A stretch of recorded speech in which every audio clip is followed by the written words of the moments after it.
आज के क्लास में हम लोग सेकंड चैप्टर करने वाले हैं पॉलिटिकल साइंस। क्लास 12th का पहला चैप्टर हम लोग किए थे लोग चैलेंजेस ऑफ नेशन बिल्डिंग। उसी क्रम में हम लोग आज आगे बढ़ेंगे लोग और हम आज सेकंड चैप्टर करेंगे। तो इस चैप्टर में हम लोग पढ़ने वाले हैं the challenges of nation building covered in the last chapter, जैसे कि मैं बताया था, was accompanied by the challenges of instituting democratic polities.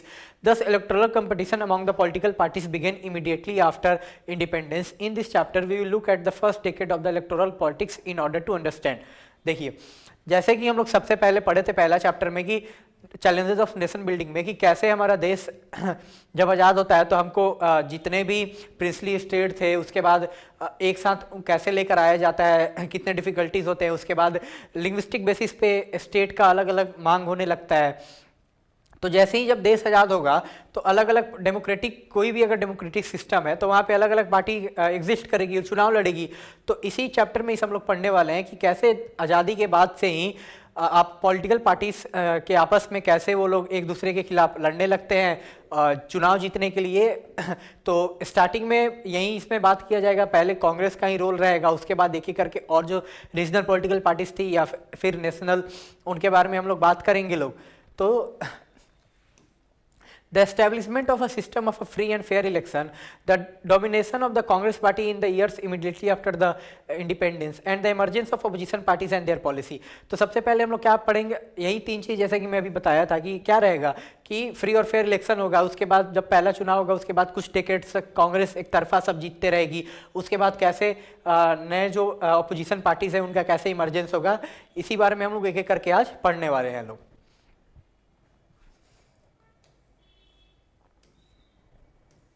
तो सेकंड चैप्टर का नाम क्या है, era of one party dominance, यानी कौन है उस समय, Congress. Challenges of building democracy. You have an idea of the difficult circumstances in which independent India was born. You have read about the serious challenge of nation building that confronted the country right in the beginning. Faced with such serious challenges, leaders in many other countries of the world decided that their country would not afford to have democracy.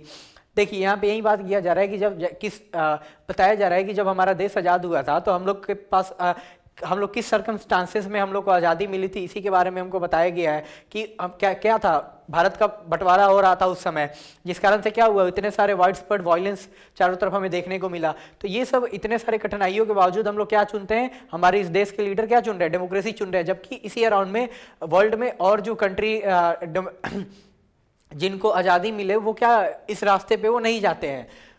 They said that national unity was their first priority and democracy will introduce differences and conflict.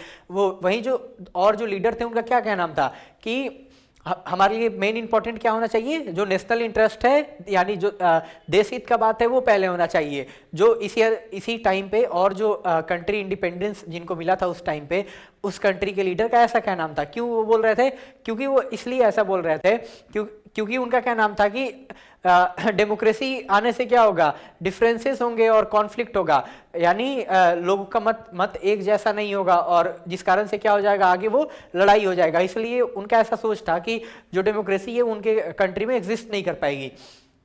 Therefore, many of the countries have gained freedom from that colonialism experience non-democratic rule। तो यही बताया जा रहा है कि उसी time पे और जो कंट्री जिनको आज़ादी मिली, जो कोलोनियल रूल था अलग अलग कंट्री के द्वारा, जैसे एक ब्रिटेन हो गया, फिर पोर्तुगाल हो गया, या फिर स्पेन फ्रांस इनके द्वारा, तो वो क्या करते हैं वहाँ पे वो लोग डेमोक्रेटिक इंस्टीट्यूशन का सेटअप ना करके वो लोग नॉन डेमोक्रेटिक रूल की तरह वो लोग क्या करना शुरू कर देते हैं, रूल करना शुरू कर देते हैं।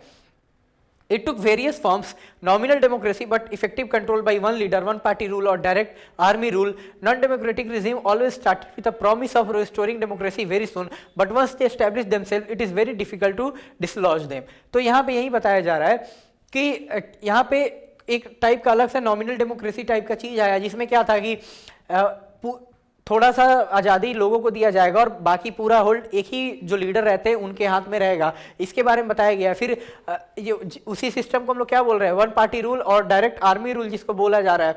उसके अलावा क्या बताया जा रहा है इसमें कि जो भी ऐसा बोल कर आते थे, जैसे अगर मान लो कहीं पे तख्त पलट हो रहा है, वहां पे आर्मी क्या बोल कर आएगी कि आगे चल के हम क्या करेंगे, यहाँ पे डेमोक्रेसी बहाल करेंगे, तब तक हम उस रीजन को रूल कर रहे हैं। तो ये बोलकर वो लीडर तो आ जाएंगे, पर क्या होगा आगे चल के वो अपने आप को एस्टेब्लिश कर देंगे और वो पावर से नहीं हटेंगे।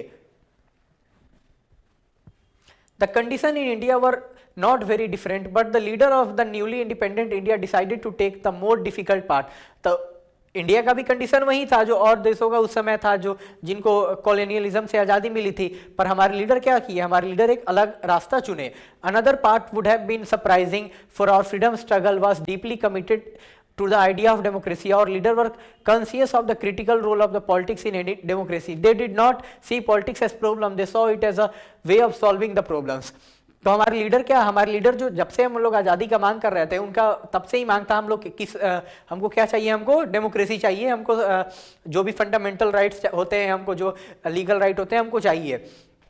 तो हमारे लीडर का शुरू से यही मांग था. हमारे लीडर इस चीज़ को इस वे में देखते थे कि डेमोक्रेसी से क्या होगा कि अलग अलग सोच के जो लोग रहेंगे, तो इससे हमारे देश को इवॉल्व होने में ज़्यादा बेटरमेंट रहेगा, इजी रहेगा, और उस कारण से हम लोग क्या करेंगे, जो भी हमारा प्रॉब्लम है उसको सॉल्व कर पाएंगे एक दूसरे की बात सुनकर.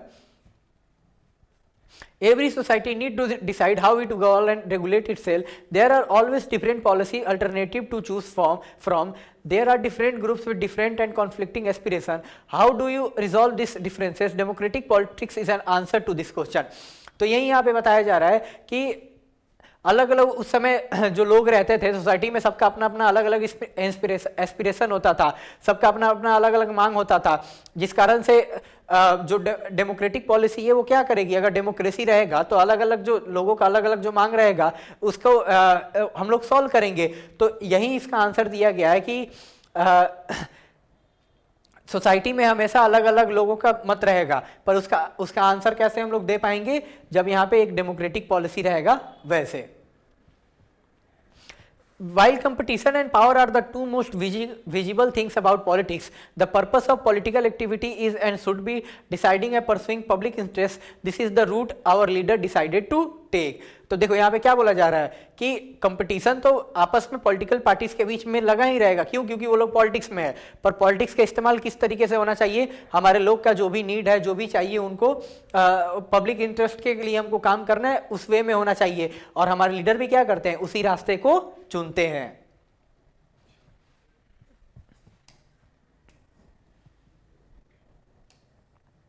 Last year, you study how Constitution was drafted. You would remember that Constitution was adopted on 26 November 1949 and signed on 24 January 1950. It came to effect on 26 January 1950.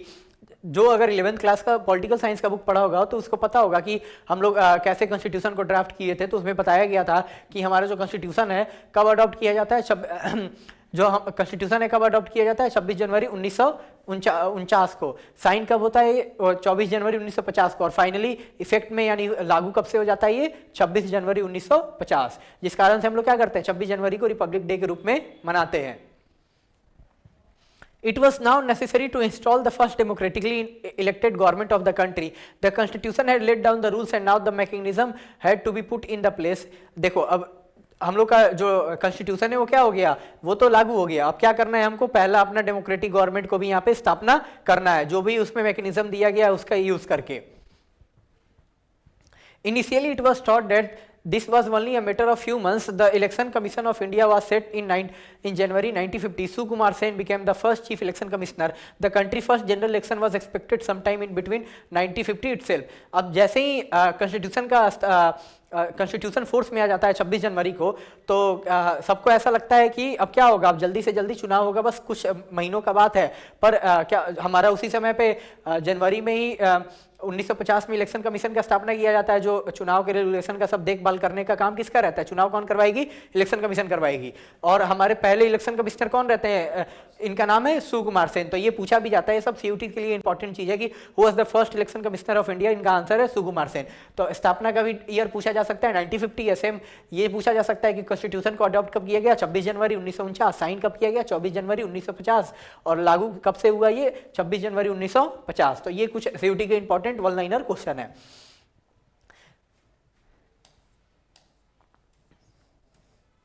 But the election commission discovered that it was not going to be easy to hold a free and fair election in a country of India size. पर अब देखो सबको लगा था कि चुनाव जल्द से जल्द होगा, पर इलेक्शन कमीशन क्या लगता है, इलेक्शन कमीशन को लगता है कि नहीं, ऐसा नहीं है। इंडिया का जो पॉपुलेशन का साइज है वो बहुत ज़्यादा है, और अभी हमारे देश को आज़ादी ही मिला है, और अभी तो हम लोग मतलब काफ़ी ज़्यादा लोग पढ़े लिखे ही नहीं थे, मोस्ट ऑफ द इंडियंस पढ़े लिखे ही नहीं थे, तो इसलिए इतना जो लेंदी प्रोसेस था उसको इतना जल्दी कर पाना आसान नहीं था। तो वहीं आगे बताया जाएगा। Holding an election required delimitation or drawing boundaries of electoral constituency. It also required preparing the electoral rolls or the list of all eligible citizens who have right to vote. अब देखो यहाँ पे क्या बोला जा रहा है कि इलेक्शन करने के लिए क्या जरूरी है कि पहले तो डिलिमिटेशन किया जाएगा, जो भी कॉन्स्टिट्यूएंसी है उसका उसके बाउंड्री को क्या किया जाएगा, अलग अलग बताया जाएगा कि ये रीजन इसके अंडर में है। उसके बाद इलेक्टोरल रोल तैयार किया जाएगा, उसमें जो भी लोग एलिजिबल वोटर होंगे उनको इंक्लूड किया जाएगा ताकि वो वोट दे सके। तो ये सब करना इतना जल्दी तो आसान तो था नहीं, इसलिए इलेक्शन कमीशन क्या करेगी, तब तक के लिए इसको होल्ड पे रखेगी। When the first draft of the rules was published, it was discovered that names of nearly 40 lakh women were not recorded in the list. अब देखो, जब पहला इलेक्टोरल रोल का ड्राफ्ट जब आता है तो उसमें क्या देखा जाता है, 40 लाख महिलाएं का नाम तो इसमें है ही नहीं। They were simply listed as wife or daughter of. The Election Commission refused to accept these entries and order a revision if possible and deletion if necessary. अब देखो इलेक्शन कमीशन क्या बोले, इसमें क्या था कि जो भी महिलाएं थी उनको कैसे शो किया गया, या फिर किसी की ये पत्नी है नहीं तो किसी की बेटी है, ये ऐसे शो किया गया है। उसके बाद इलेक्शन कमीशन इस ड्राफ्ट रोल को मानने से क्या करेगा, इनकार कर देगा। वो बोलेगा कि नहीं, जरूरी पड़े तो दोबारा से एक और नया ड्राफ्ट रूल बनाया जाए, नहीं तो अगर किसी को हटाना है किसी को जोड़ना है वो किया जाए। Preparing for the first general election was a mammoth exercise. No election on this scale had been ever conducted in the world before.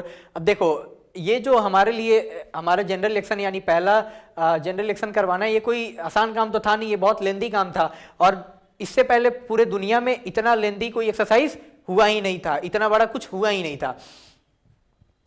अब देखो आगे कैसे बढ़ रहा है। At that time there were 17 crore eligible voter who had to elect about 3200 MLAs and 489 member of Lok Sabha. अब ये भी इंपॉर्टेंट क्वेश्चन सीयूटी के लिए बन सकता है कि उस समय लगभग कितने एमएलए को चुनना था, तो वो क्या आंसर होगा, 3200। और उस समय कितने मेंबर्स लोकसभा के लिए चुने जाते थे, 489। तो देखो एलिजिबल वोटर कितने हैं, 17 करोड़, तो 17 करोड़ लोगों को 3200 एमएलए को चुनना है और 489 एमपी को चुनना है, तो ये कोई आसान काम तो था नहीं।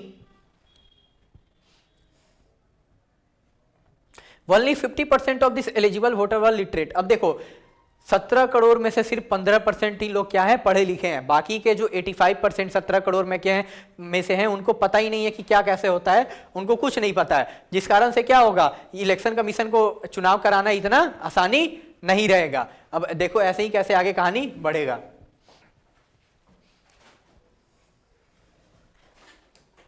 The Election Commission trained over 3 lakh officer and pooling staff to conduct the election. अब देखो इलेक्शन कमीशन, ये भी क्वेश्चन पूछा जा सकता है सीयूटी में कि कितने लोगों को कितने लोगों को सिखाया गया था कि कैसे इलेक्शन कंडक्ट करना है, तो इसका आंसर रहेगा 3 लाख। सेम ये भी सीयूटी में पूछा जाएगा कि उस समय कितने एलिजिबल वोटर थे, तो 17 करोड़ एलिजिबल वोटर थे। 17 करोड़ एलिजिबल वोटर थे, वो कितने एमएलए को चुनने वाले थे पूरे इंडिया में, 3200, और कितने एमपी को चुनने वाले थे लोकसभा के लिए, 489। It was not just the size of the country and the electorate that made this election unusual. The first general election was also the first big test of a democracy in a poor and illiterate country. अब देखो ये क्या है, ये तो एक जो पहला हमारा जनरल इलेक्शन है, ये हमारे किस चीज का टेस्ट है, ये सिर्फ हमारे पहला इलेक्शन का टेस्ट नहीं है, ये साथ में इस चीज का भी टेस्ट है इस टाइप ऑफ डेमोक्रेसी का, जहां पे इतने ज्यादा लार्ज अमाउंट में लोग क्या है, गरीब हैं और पढ़े लिखे नहीं है। Till then, democracy had existed only in the prosperous country, mainly in Europe and North America, where nearly everyone was literate. अभी तक जहां भी डेमोक्रेसी एग्जिस्ट करता था, यहाँ पे लोकतंत्र जहां पे भी था, वो कौन से रीजन के कंट्री है, या फिर यूरोप नहीं तो नॉर्थ अमेरिका रीजन में, जहां पे अधिकतर लोग क्या थे, पढ़े लिखे थे। पर हमारे यहाँ क्या है, 17 करोड़ में से सिर्फ 15% ही लोग क्या है, पढ़े लिखे हैं, बाकी के 85% लोग क्या है, नहीं पढ़े लिखे हैं, और उतने लोग हमारे यहाँ उस समय गरीबी भी बहुत ज्यादा था। By that time, many countries in Europe had not given voting rights to all women. In this context, India experimented with universal adult franchise.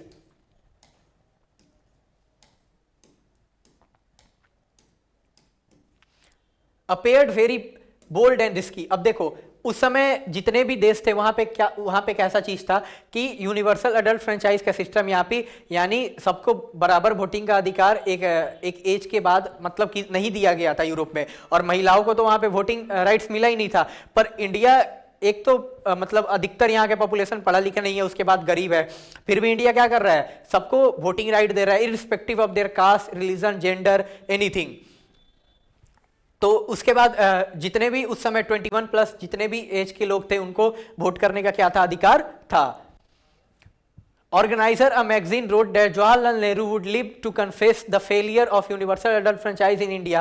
A British member of Indian Civil Service claimed that a future and a more enlightened age will view with the astonishment the absurd farce of recording the votes of million of illiterate people. अब यहाँ पे यही बोला जा रहा है, एक magazine है जिस मैगजीन का क्या नाम है, ऑर्गेनाइजर मैगजीन है, ये क्या बोल रही है कि ये जो चीज किया गया है ये आगे आने वाले जनरेशन देखेंगे कि कैसे एक गरीब और एक जहाँ के लोग अधिकतर पढ़े लिखे नहीं है उस कंट्री में कैसे एक चुनाव को किया जा रहा है जहाँ पे सबको सब चीज का अधिकार दिया गया है, और वहीं लोग आगे चल के जो यूथ होंगे वो इसको मतलब गर्व करके देखेंगे कि ये कैसे सक्सेसफुल होता है। आगे बढ़े उससे पहले ये एक चीज हम लोग यहाँ पे है, अब देखो स्टार्टिंग में पहले वोट कैसे होता था, उसके बाद अभी का कैसे वोट होता है, ये देख लो सब। These days were changing methods of voting. These days we use an electronic voting machine, EVM. EVM का फुल फॉर्म क्या है, CUT में पूछा जा सकता है, electronic voting machine, to record voters preference, but this is not how we started. देखो अभी के टाइम पे हम लोग कैसे चुनते हैं अपने रिप्रेजेंटेटिव को, ईवीएम के थ्रू, पर जो हमारा सबसे पहले चुनाव हुआ था वो इस तरह से नहीं शुरू हुआ था, पहले दूसरा सिस्टम था। In the first general election it was decided to place inside each polling box, each polling booth, a box for each candidate with the election symbol of that candidate. Each voter was given a blank ballot which they had to drop in the box of the candidate they wanted to vote. अब देखो यहाँ पे पहले क्या है कि एक मान लो कोई कंस्टिट्यूएंसी, वहां पे जितने लोग खड़े हैं, अगर मान लो 4 लोग खड़े हैं तो 4 बॉक्स रहेगा, उस बॉक्स के ऊपर उनका सिंबल रहेगा, उनका नाम लिखा रहेगा, और लोगों को क्या दिया जाएगा, ब्लैंक कागज दिया जाएगा, वो क्या करेंगे उसमें डालेंगे जिनको उनको वोट देना पड़ेगा। ऐसे सिस्टम पहला वोट ऐसे हुआ था। About 20 lakh steel box were use for this purpose, और ऐसा इस चीज को करने के लिए कितना उस समय बॉक्स स्टील बॉक्स बना था, कितना 20 लाख। ये भी इंपॉर्टेंट है, सीयूटी में पूछा जा सकता है कितने बॉक्स बने थे, around 20 lakhs। A presiding officer from Punjab describe how we prepared the ballot box। अब एक देखो पंजाब के एक प्रिसाइडिंग ऑफिसर है, यानी जो इलेक्शन करवाने का इनको उस रीजन में देखभाल करने का दिया गया था अथॉरिटी। अब देखो वो बताएंगे कि कैसे बैलेट बॉक्सेस को प्रिपेयर किया गया। Each box had to have its candidate symbol both inside and outside it, and outside on either side had to be displayed the name of the candidate in Urdu, Hindi, Punjabi along with the number of constituency, the polling station and the polling booth। अब देखो यहाँ पे क्या बोला जा रहा है, ये किसी रीजन में है, ये उस पंजाब के रीजन में, इसलिए यहाँ पे पहले 3 चीज इंपॉर्टेंट है। कौन कौन सा, एक तो आपको पंजाबी लैंग्वेज में भी रहेगा, हिंदी में भी रहेगा और उर्दू में भी रहेगा। आपको रहेगा कि कैंडिडेट का जो सिंबल है बॉक्स के अंदर भी बॉक्स के बाहर भी रहेगा, और कैंडिडेट का नाम बॉक्स के बाहर किसी भी एक साइड पे होना जरूरी है, और साथ में उनका वो किस कॉन्स्टिट्यूएंसी किस पोलिंग बूथ नंबर पे दे रहे हैं वो भी होना चाहिए। The paper seal with the numerical description of the candidate signed by the presiding officer had to insert in the token frame and its window close by its door which had to be fixed in its place at the other end by means of a wire। अब देखो voting होने के बाद क्या करना है, जो presiding officer है वो क्या करेंगे, उसको एक जो वायर का चीज है उससे क्या करेंगे, उसको पहले तो सील करेंगे और उसके बाद उसको बांध के क्या कर देंगे, उसको सील कर देंगे। To fix symbols and labels the boxes had first to be rubbed with a sandpaper or a piece of a brick। I found that I took about 5 hours for 6 person including to my daughter to complete this work। All this was done at my house। अब देखो जो box पे symbol को लगाना है उसको ये लोग कैसे लगा रहे हैं, या फिर सैंड पेपर को उस पे घसीटा जा रहा है जिस कारण से वहां पे जगह बन रहा है, उस कारण से उसके बाद उसको क्या किया जा रहा है, उसको वहां पे फिक्स किया जा रहा है। तो वही बता रहे हैं जो प्रिसाइडिंग ऑफिसर है अपने 2 बेटियों के साथ और भी 6 आदमी मिलके, टोटल 6 आदमी मिलके क्या करता है, ये सब काम करता है इनके घर पे उस रीजन के लिए। After the first two election, the method was changed. Now the ballot paper carried the name and symbol of all the candidate, and the voter was required to put stamp on the name of the candidate they wanted to vote for it.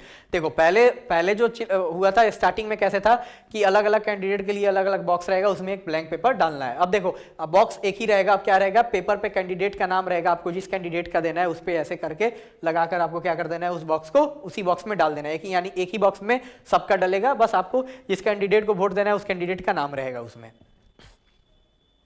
Towards the ends of 1990s, the election commission started using EVM. By 2004, the entire country had shifted to the EVM. अब देखो 1990 के बाद से EVM का शुरुआत मतलब use करना शुरू हो गया था. और क्वेश्चन पूछा जाता है पहला जनरल इलेक्शन कौन था जिसमें EVM को फुली तरीके से यूज किया गया, वो 2004 का था. जिस चुनाव को कौन जीती थी, कांग्रेस पार्टी.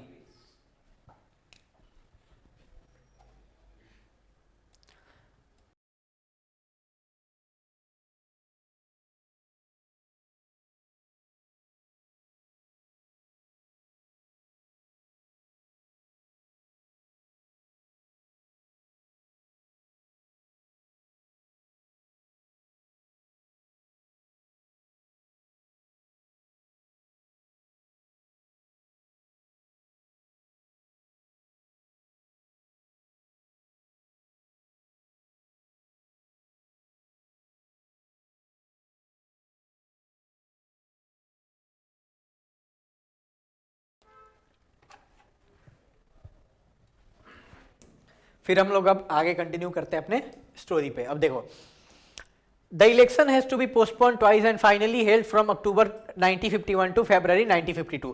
यानी जब देश को जब जो तुम्हारा संविधान था वो जब वो लागू हो गया 26 जनवरी 1950 को, तो पहले लोग को क्या लगा था अब तक कुछ महीनों में क्या हो जाएगा, इलेक्शन हो जाएगा. पर इन रियलिटी नहीं होता है. क्यों? क्योंकि इलेक्टोरल रोल तैयार करना था, डिलिमिटेशन करना था, अलग अलग कॉन्स्टिट्यूएंसी का बाउंड्री खींचना था. वो सब करने के बाद कारण से 2 बार क्या होता है, चुनाव पोस्टपोन होता है. फाइनली क्या होगा, चुनाव कब होगा हमारा, अक्टूबर 1951 टू ले गए फरवरी 1952 तक. But this election is referred as the 1952 election since the most part of the country voted in January 1952. अब देखो पर इस चुनाव को हम लोग ऐसा नहीं है कि हम लोग 1951-52 इलेक्शन के नाम से जानते हैं. क्या किस नाम से याद रखते हैं, पहला जनरल इलेक्शन 1952. क्यों करते हैं, क्योंकि जो जनवरी 1952 में जो वोटिंग हुआ तो भारत के अधिकतर रीजन में वोटिंग कब हुआ था, जनवरी 1952 में. और जो तुमको अक्टूबर 1951 में हुआ था वो क्या हुआ था, कुछ और रीजन में हुआ था. वो रीजन ऐसे रीजन थे जो बर्फीले रीजन थे, जहां पे ठंडी में क्या होगा, बर्फ जम जाएगा तो लोग वोट नहीं दे पाएंगे, जिस कारण से वहां पे पहले वोट करा लिया गया था. It took 6 months for the campaigning and polling and counting to be completed. अब देखो कितना टाइम लगता है तुम प्रचार करने में, वोट डालने में, और क्या जो वोट का रिजल्ट काउंट करने में. अब देखो ईवीएम से, इसलिए बैलेट पेपर पे कोई भी अगर, मेरे हिसाब से बैलेट पेपर इसलिए अच्छा नहीं है क्योंकि वो टाइम कंज्यूमिंग प्रोसेस है. ईवीएम क्या, एक बार वोट डाला गया, जिस दिन काउंटिंग खुलेगा क्या होगा उसके बाद मतलब स्पीड में क्या हो जाएगा, पता चल जाएगा, एक दिन में रिजल्ट आ गया कौन जीता. पर इसमें देखो कितना टाइम लग जा रहा है सब कुछ करने में, 6 महीना. अब चुनाव कितना दिन में कंप्लीट हो जाता है, इलेक्शन कमीशन चाहेगा तो एक दिन में चुनाव को कंप्लीट कर देगा.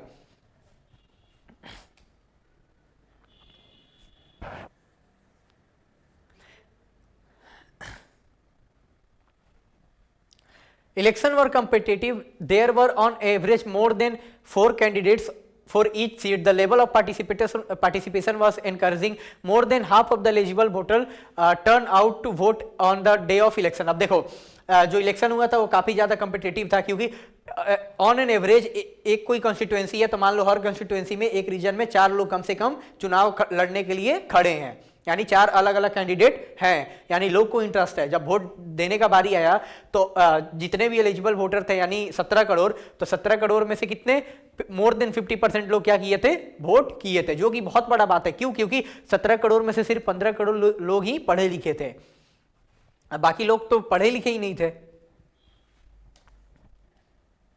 When the result was declared, this accepted as a fair even by those loser. The Indian experiment had proved that the critics wrongs. The Times of India held that the polls have confounded all those skeptics who thought the introduction of adult franchise too risky and experiment in this country. अब देखो जब result आता है तो जो हारे रहते हैं वो भी क्या करते हैं, रिजल्ट को मानते हैं, बोलते क्या बोलते हैं, ये फ्री एंड फेयर इलेक्शन हुआ है. और जो क्रिटिक्स है उनको भी जवाब मिल जाता है, नहीं हम लोग अच्छे से चुनाव कर लिए किसके साथ, सबको वोटिंग राइट दे के। जो सोचे थे ये हम लोग पॉसिबल हम लोग नहीं कर पाएंगे, पर हम लोग उनको गलत साबित कर दिए। The Hindustan Times claimed that there is universal agreement that the Indian people had conducted themselves admirably in the largest experiment in democratic election in the history of India. General election of 1952 became a landmark in history of democracy all over the world. अब देखो Hindustan time भी क्या लिखता है कि भारत के लोग, ऐसा लगता है कि वो पहले से ही मन बना के रखे थे कि हमको इसको सक्सेसफुल बनाना है, और ये ऐसे कम पॉपुलेशन साइज जो पढ़ा लिखा है उसके बाद भी इतना सक्सेसफुल इलेक्शन होता है। ये क्या होता है, 1992 का इलेक्शन सबसे ज़्यादा हिस्टोरिक रहता है, जो मतलब इतिहास में आगे चल के याद इसको किया, जिस कारण से किया जाता है।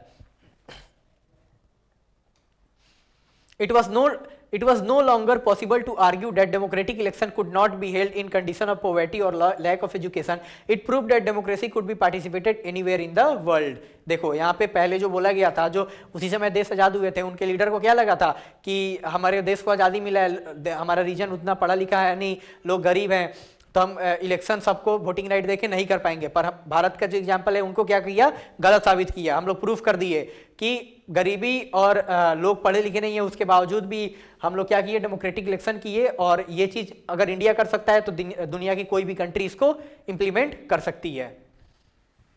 अब यहाँ पे देखो एक एक करके कुछ कुछ पर्सनैलिटी के बारे में पढ़ा जाएगा, ये भी सीयूटी में पूछ लिया जाता है। ये है हमारे इंडिया के पहले एजुकेशन मिनिस्टर, इनका नाम है मौलाना अबुल कलाम आज़ाद। इनका डेट ऑफ बर्थ है 1888 से लेकर 1958 तक ये रहते हैं। ओरिजिनल नेम इनका क्या नाम है, Abul Kalam Mohiuddin Ahmad, scholar of Islam, जो इस्लाम धर्म है उसके अच्छे खासे जानकार थे। Freedom fighter and Congress leader, proponent of Hindu Muslim unity, Congress के लीडर भी थे और देश की आज़ादी में लड़े भी थे, और जो हिंदू मुस्लिम भाईचारा का बात करने वाले थे। अपोज द पार्टीशन, जो पाकिस्तान का पार्टीशन हो रहा था उसका विरोध भी करने वाले आदमी थे। कॉन्स्टिट्यूएंसी असेंबली के मेंबर थे और भारत के पहले एजुकेशन मिनिस्टर थे। तो ये इंपॉर्टेंट है सीयूटी के लिए, अगर कुछ पूछ लिया जाए first education minister of India कौन है, Maulana Abul Kalam Azad.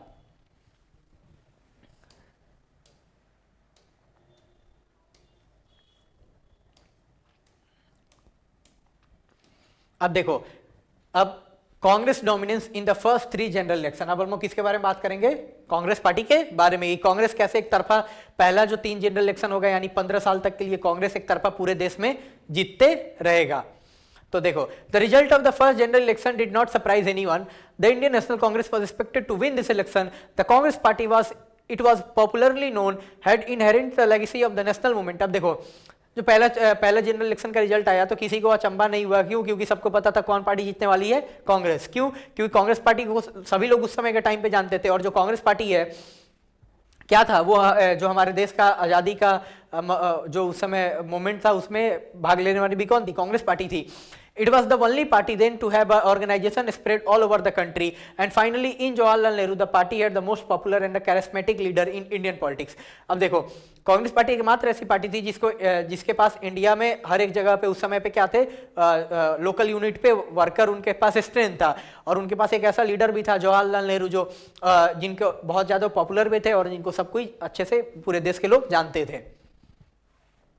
He led the Congress campaign and toured through the country. When the final result were declared, the extent of the victory of the Congress did surprise many.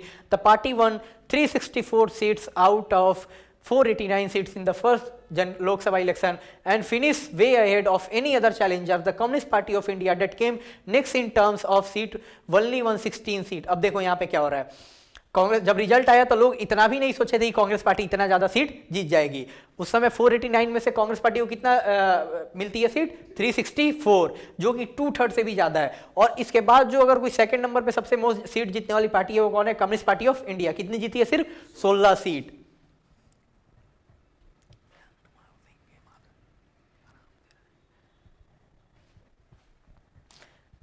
Data ध्यान में रखना, सब CUT के लिए important है ये। The state election were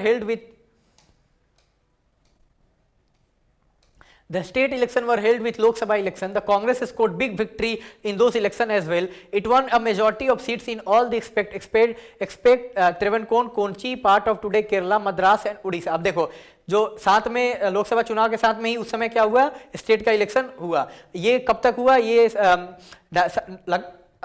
confirm नहीं हूं, पर 1971 तक क्या होता था, जो जनरल इलेक्शन है और जो स्टेट इलेक्शन है एक ही साथ होता था। ये चल के आगे मोदी जी 2025 में एक बिल भी लेकर आए हैं पार्लियामेंट में, वन नेशन वन इलेक्शन का बिल। इंपॉर्टेंट है कि पहले जैसा ही चुनाव एक साथ हो, ताकि उससे उसका फायदा भी है अपना, कि एक बार चुनाव हो जाएगा तो हमारे रिसोर्सेज बचेंगे। मान लो अगर किसी हर साल किसी न किसी स्टेट में चुनाव है, तब पॉलिटिकल पार्टी को क्या करना पड़ रहा है, रैली करना पड़ रहा है, बार बार उधर पैसा लग रहा है देश के रिसोर्सेज का भी। तो उससे अच्छा हम लोग क्या करें, एक बार ही चुनाव कर ले 5 साल के लिए, और क्या करेंगे आगे 4 साल, मतलब अच्छे से वो क्या रहेगा, कन्विंशियली रूल कर पाएंगे। तो देखो उस समय जो पूरे देश में चुनाव हुए तो अधिकतर स्टेट में कांग्रेस चुनाव जीत जाती है, 3 छोड़कर, एक तो मद्रास, एक उड़ीसा और ट्रेवनकोर को, यानी कोची, यानी जो प्रेजेंट डे तुम्हारा केरला स्टेट है, उसका पहले पुराना नाम क्या था, Travancore Kochi. Finally even in this state the Congress form the government, so the country ruled all over the country at the national and the state level as expected. Jawaharlal Nehru became the prime minister after the first general election. अब देखो 3 state में कांग्रेस जीतती नहीं है, फिर भी government Congress collision करके, गठबंधन करके क्या करेगी, यहाँ पे गवर्नमेंट फॉर्म कर लेगी। यानी 1952 में क्या है, जवाहरलाल नेहरू हमारे प्रधानमंत्री बनते हैं और कांग्रेस का पूरे देश में हर एक स्टेट में क्या है, अपनी गवर्नमेंट है। देखो यहाँ पे पूरा मैप क्या है, पूरा मैप क्या है, कांग्रेस है। 1952 से लेकर 67 तक कांग्रेस यहाँ पे लगातार रूल कर रही है। यहाँ पे केरला में लेफ्ट 57 में आती है, यानी सेकंड जनरल इलेक्शन में। उससे पहले यहाँ पे भी कांग्रेस थी, और जम्मू कश्मीर में नेशनल कॉन्फ्रेंस रूल कर रही है। यानी पूरे इंडिया में उस समय कौन रूल कर रहा है, बस Congress.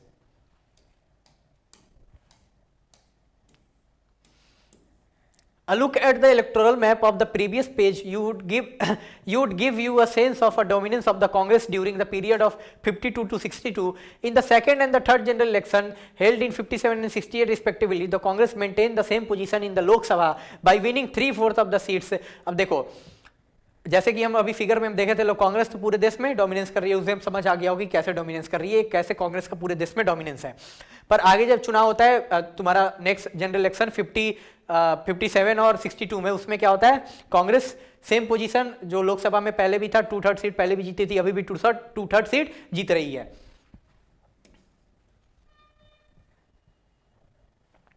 None of the opposition parties could even win even 1/3 of the number of the seats won by the Congress. अब देखो कांग्रेस जितना सीट जीत रही है, मान लो 350 सीट जीत रही है, तो उसका 1/10 भी कांग्रेस सीट नहीं जीत रही है, यानी 1/3 भी, सॉरी 1/3 भी जो अपोजिशन पार्टी है वो सीट उसके हिसाब से नहीं जीत रही। यानी सोचो कांग्रेस और बाकी रीजनल पार्टी में कितना डिफरेंस है।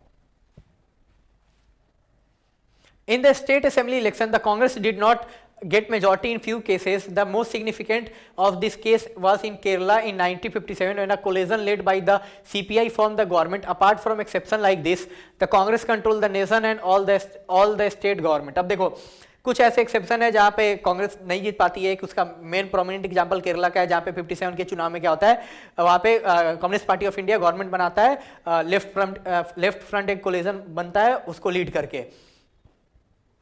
The extent of the victory of Congress was artificially boosted by our electoral system. The Congress won 3/4 of the Congress won 3 out of every 4 seat, but it did not even get half of the votes. अब देखो यहाँ पे क्या बताया जा रहा है, हम लोग जो सिस्टम चूज किए थे उस सिस्टम के कारण हम लोग जीत रहे हैं। हम लोग का कौन सा सिस्टम है, हम लोग के सिस्टम में ये है कि मान लो 3 आदमी खड़े हैं, जिसको सबसे ज्यादा वोट मिलेगा वो जीतेगा। तो पर इसमें ऐसा तो नहीं है कि मान लो अगर मेरे को 40% मिला, तुमको 39% मिला, तो 1% से तुम क्या हुआ, हार गया। तो यहीं पे बताया जा रहा है कि भले कांग्रेस तुमको हर 4 में से 3 सीट कौन जीत रही है, कांग्रेस। अगर मान लो टोटल 4 सीट है तो 3 किसका सीट है, वो कांग्रेस का है, 1 किसी ऑपोजिशन का है। लेकिन फिर भी क्या है, उस समय हाफ जो जितने लोग वोट किए थे उसका हाफ वोट भी किसको, कांग्रेस को नहीं मिला है। यानी 100 लोग वोट किए तो 50 वोट भी उसको नहीं मिला है। अब देखो ये ऐसा क्यों हुआ है, क्योंकि हम लोग जो सिस्टम सेलेक्ट किए हैं पार्लियामेंट फॉर्म का, उस कारण से। देखो इन 1952 for example Congress obtained 45% of total votes. अब देखो 100 लोग वोट किए हैं तब 45 वोट किसको मिला है, कांग्रेस को। पर सीट कांग्रेस कितना जीत रही है उस समय, मोर देन 350। देख रहा है डिफरेंस। अब देखो 55% लोग ऐसे भी हैं वो क्या चाह रहे हैं, ऑपोजिशन को चाह रहे हैं, पर ऑपोजिशन इतना ज्यादा पार्टी होगा वो क्या हो जाएगा, वो वोट अलग अलग में बढ़ जाएगा, जिस कारण से वो लोग विनेबल पोजीशन में नहीं रहता है। ये क्यों है, क्योंकि हम लोग वैसा सिस्टम ये मतलब कॉन्स्टिट्यूशन से चूज किए थे।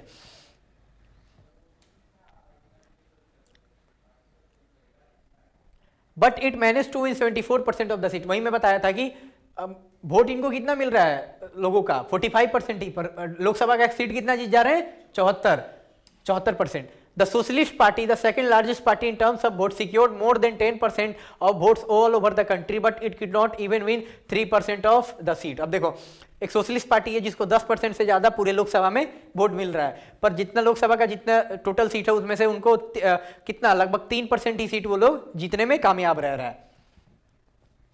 हाउ डिड दिस हैपन, ये कैसे होता है? For this you need to recall the discussion about the first past the post method in your notebook Indian constitution at work last year. अब 11th में पढ़ाया गया है कि हम लोग जो कॉन्स्टिट्यूशन ड्राफ्ट हो रहा था उस समय हम लोग जो सिस्टम चूज किए थे, इसको क्या बोलते हैं, first past the post method. इसी मेथड के कारण जिसमें मैं बताया था कि जिसको ज्यादा वोट मिलेगा वही जीतेगा। In this system of election, there has been adopted in our country, the party that gets more votes than others tends to get much more than its proportional share। देखो यही है कि जिसको ज्यादा वोट मिलेगा वही क्या होगा, वो जीतेगा। If we add up votes of all the non-Congress candidate, it was more than the votes of the Congress। जाहिर सी बात है 45% कांग्रेस को मिल रहा है, तब बाकी अगर अपोजिशन का कितना हो रहा है, 55% वोट मिल रहा है। But the non-Congress votes were divided between different rival parties and candidates, so the Congress was still way ahead of the opposition and managed to win। तो अपोजिशन का वोट जो है वो आपस में बढ़ जा रहा है, जिस कारण से क्या हो रहा है, कांग्रेस मतलब अपोजिशन पार्टी से बहुत ही आगे है, बहुत ज्यादा सीट जीती है। अब देखो एक और यहाँ पे फिगर है, इनके बारे में पढ़ लेते हैं। इनका नाम है राजकुमारी अमृत कौर, इनका डेट ऑफ बर्थ है 1889। कब तक ये जिंदा रही है, 1964। ये एक गांधीयन थी, गांधी की एक फॉलोअर थी एंड फ्रीडम फाइटर भी साथ में थी, देश के आज़ादी में इनका अहम योगदान था। Belong to the royal family of Kapurthala, inherent Christian religion from her mother, member of constituent assembly. अब देखो ये एक रॉयल फैमिली है, कहाँ का, कपूरथाला, वहाँ की रॉयल फैमिली की ये क्या थी, एक मेंबर थी। और ये क्या करती है, इनकी मदर क्रिश्चियन थी, तो ये भी क्या करती है, अपने मदर का रिलीजन अपना लेती है। और कॉन्स्टिट्यूएंट असेंबली की मेंबर भी थी। Minister for health in independent India, first ministry continue as health minister till 1957। अब देखो इंडिया की पहली हेल्थ मिनिस्टर तुम्हारा राजकुमारी अमृत कौर, इंडिया के पहले education minister Abul Kalam Azad.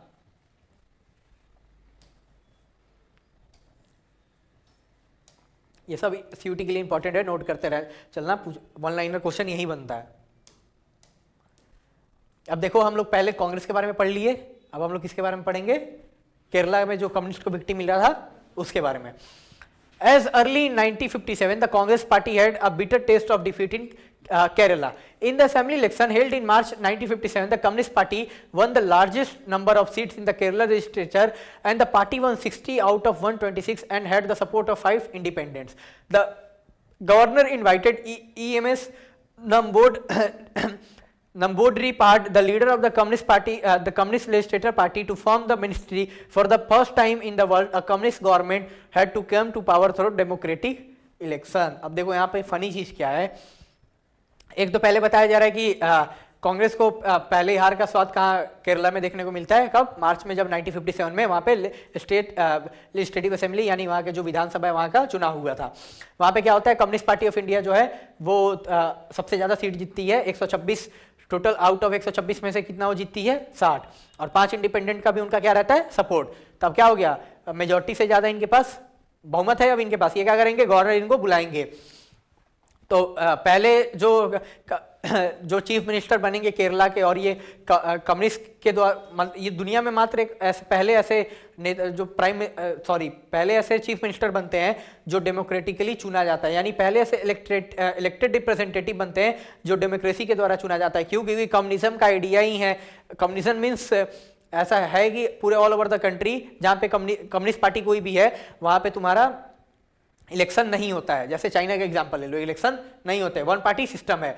USSR ले लो, इलेक्शन नहीं होता था, सेम। तो यहाँ पे इंडिया में पर क्या होता है, कम्युनिस्ट पार्टी जो ईएमएस नंबूदिरिपाद है, ये क्या होता है, पहले चीफ मिनिस्टर बनते हैं। ये सीयूटी का इंपॉर्टेंट क्वेश्चन है, नोट कर लेना। On losing power in the state, the Congress party began a liberation struggle against the elected government. The CPI had to come to power on the promise of carrying out radical and progressive policy measures. The communists claimed that the agitation was led to vested interest and religious organization. In 1959, Congress government at the center dismissed the Communist Party government in Kerala under Article 356 of the Constitution. This decision proved very controversial and was widely cited as one of the prominent instances of misuse of constitutional emergency power. अब देखो यहाँ पे क्या बोला जा रहा है कि जब कांग्रेस पार्टी हारेगी तो कांग्रेस को ये अच्छा नहीं लगेगा। कांग्रेस पार्टी क्या करने लगेगी, जो उनके पास पावर कॉन्स्टिट्यूशन के द्वारा गया था उसका मिसयूज करने लगेगी। और 1959 में जो इलेक्टेड गवर्नमेंट था, जो 57 में इलेक्ट किया गया था, उसको कब रिमूव कर दिया जाएगा, 59 में। इलेक्शन हुआ था 57 में, 2 साल ही गवर्नमेंट चल पाई। आर्टिकल 356 जो गवर्नर को पावर देता है प्रेसिडेंट रूल लगाने का स्टेट में, उसका यूज करके क्या किया गया, यहाँ पे तुमको इमरजेंसी लगा दिया गया और ये गवर्नमेंट हट गई।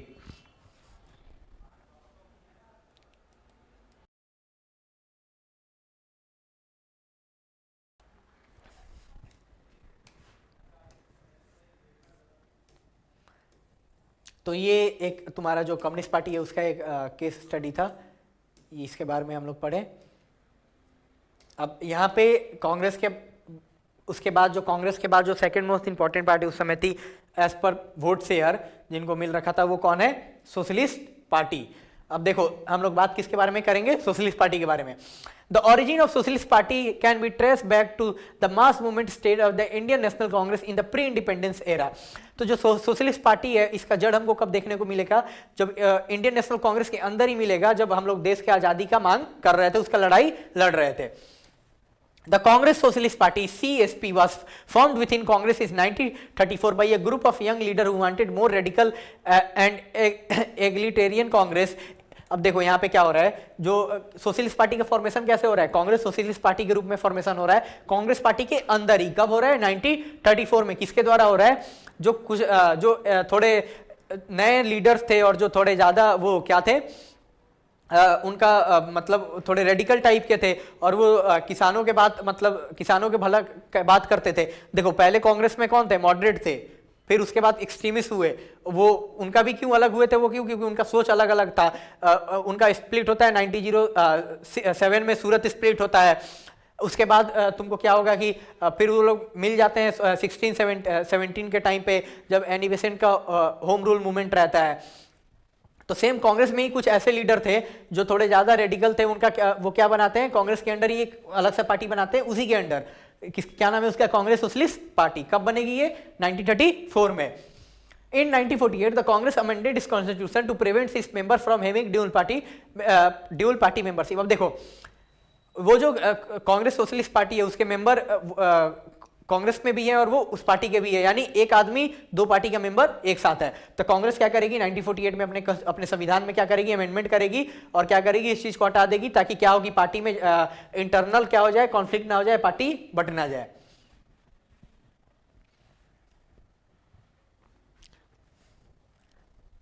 This forced the socialists to form a separate socialist party in 1948. अब देखो इस कारण से क्या होगा, जो CSP है ये क्या हो जाएगा आगे चल के एक नया कम्युनिस्ट पार्टी के रूप में उन्हीं लीडर के द्वारा बनाया जाएगा, जिसका क्या नाम रहेगा, सोशलिस्ट पार्टी। कब बनेगा ये, 1948 में।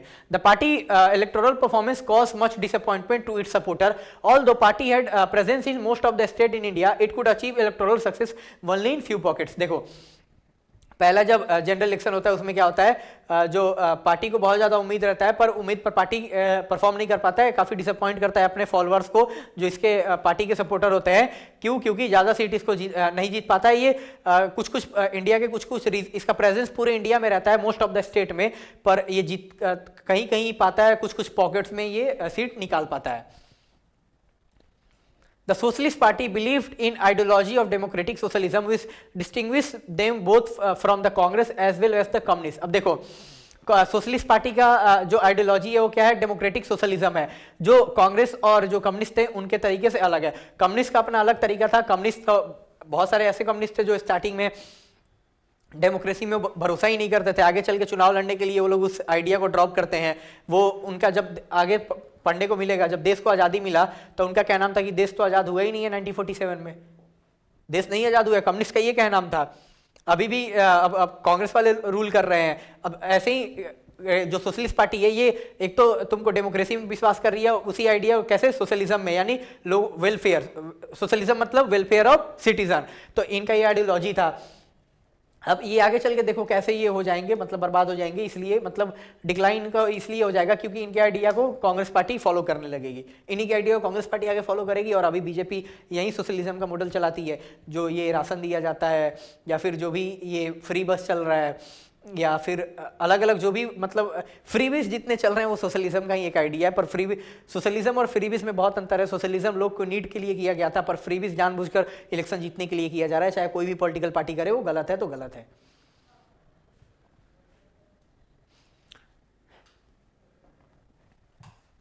They criticize the Congress for favoring capitalists and landlords for ignoring the workers and the peasant. But the socialists faced a dilemma in 1955 when the Congress declared its goals to be socialist pattern of society. अब देखो socialist Congress का criticise क्यों करते थे, क्योंकि सोशलिस्टों का क्या नाम था, कांग्रेस किसकी पार्टी है, सिर्फ जो अमीर है कैपिटलिस्ट है उनकी पार्टी है। यानी जो अभी आरोप कांग्रेस पार्टी किसी और पार्टी पे लगाती है वो आरोप इन पे पहले भी कोई और पार्टी इन पे ये लगाता था, तो इस कारण से सोशलिस्ट उनका विरोध करते थे। पर देखो अब एक अलग सी क्या डायलेमा में, यानी तुमको क्या बीच में फंस जाते हैं ये लोग जो सोशलिस्ट पार्टी के मेंबर होते हैं। जब 1955 में कांग्रेस क्या डिक्लेयर कर देगी कि उसका सोसाइटी को रूल करने का तरीका क्या है, सोशलिज्म का रहेगा। यानी जो हथियार इनका था ये हथियार अब कौन अपना लेगी, Congress party. Thus it became difficult for the Socialist Party to present themselves for an effective alternative to the Congress। जिस कारण से क्या होगा, अब वो कांग्रेस के खिलाफ एक इफेक्टिव अपोजिशन पार्टी बन पाती, एक अच्छा विकल्प बन पाती, उससे पहले ही क्या होगा ये यहाँ पे कमजोर वो पड़ जाएंगे।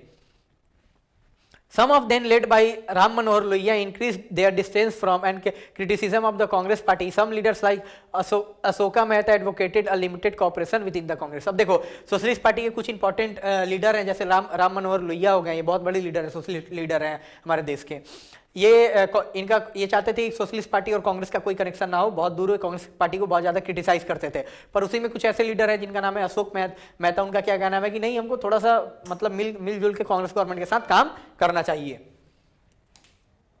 अब इसी कारण से क्या होगा, सोशलिस्ट पार्टी, क्योंकि लोग अलग अलग, बहुत सारे अलग अलग विचार के लोग हैं, अलग अलग पार्टी क्या हो जाएगा, सोशलिस्ट पार्टी स्प्लिट हो जाएगा। The Socialist Party went through many split and reunions, leading to the formation of many socialist party. This included the Kisan Mazdoor Praja Party, the Praja Socialist Party, Samyukt Socialist Party, Jay Prakash Narayan, Achyut Patwardhan, Ashok Mehta, Acharya Narendra Dev, Ram Manohar Lohia, S.M. Joshi were among the leaders of the Socialist Party. अब देखो जिस कारण से क्या होगा, socialist party अलग अलग भागों में बहुत बार डिवाइड होगी, अलग अलग पार्टी बनेगी, बहुत बार फिर से मिलेंगे भी, फिर से अलग हो जाएंगे, तो अलग अलग पार्टी बनेंगे। जैसे क्या बनेंगे, किसान मजदूर प्रजा पार्टी, इसका अच्छा खासा प्रेजेंस बंगाल के रीजन में था। प्रजा सोशलिस्ट पार्टी, इसका भी बंगाल के रीजन में अच्छा खासा प्रेजेंस था। संयुक्त सोशलिस्ट पार्टी, इसका भी बंगाल के रीजन में अच्छा खासा प्रेजेंस था। जेपी जो आगे चल के इंदिरा गांधी के खिलाफ मेन इमरजेंसी के मूवमेंट को लीड करेंगे, लड़ेंगे इंदिरा गांधी से, वो जेपी भी सोशलिस्ट पार्टी के ही थे। ऐसे ऐसे अच्युत पटवर्धन, अशोक मेहता, आचार्य नरेंद्र देव, राम मनोहर लोहिया, एस.एम. जोशी, जो अलग अलग सोशलिस्ट लीडर है जो इंपॉर्टेंट हैं हमारे लिए। अब देखो इन्हीं सोशलिस्ट पार्टी का हमको अभी के टाइम में जो पॉलिटिकल पार्टी देखने को मिलता है, जैसे समाजवादी पार्टी, राष्ट्रीय जनता दल, जनता दल यूनाइटेड, जनता दल सेकुलर, ये अपना ओरिजिन कहाँ से पाते हैं, ये उसी सोशलिस्ट, क्योंकि ये उसी आइडियोलॉजी पे चलने वाले पार्टी है। समाजवादी पार्टी फाउंड किया जाता है मुलायम सिंह यादव के द्वारा, राष्ट्रीय जनता दल लालू यादव के द्वारा, जनता दल यूनाइटेड जॉर्ज फर्नांडिस और नीतीश कुमार के द्वारा, जनता दल सेकुलर भारत के former prime minister H D. Deve Gowda के द्वारा। ये कर्नाटका का पार्टी है। तो ये अपना ओरिजिन कहाँ से मानते हैं, मतलब इनका आइडियोलॉजी कैसा है, जो सोशलिस्ट पार्टी का था वो वाला है। अब इसी में एक इंपॉर्टेंट इधर पर्सन आ जाएंगे, इनके बारे में हम लोग पढ़ ले। इनका क्या नाम है, आचार्य नरेंद्र देव।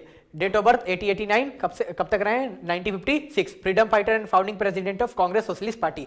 कांग्रेस सोशलिस्ट पार्टी कब बनती है, कांग्रेस के अंदर ही 1936 में, तो 34 में, तो 34 में बनेगी, तो उसके फाउंडर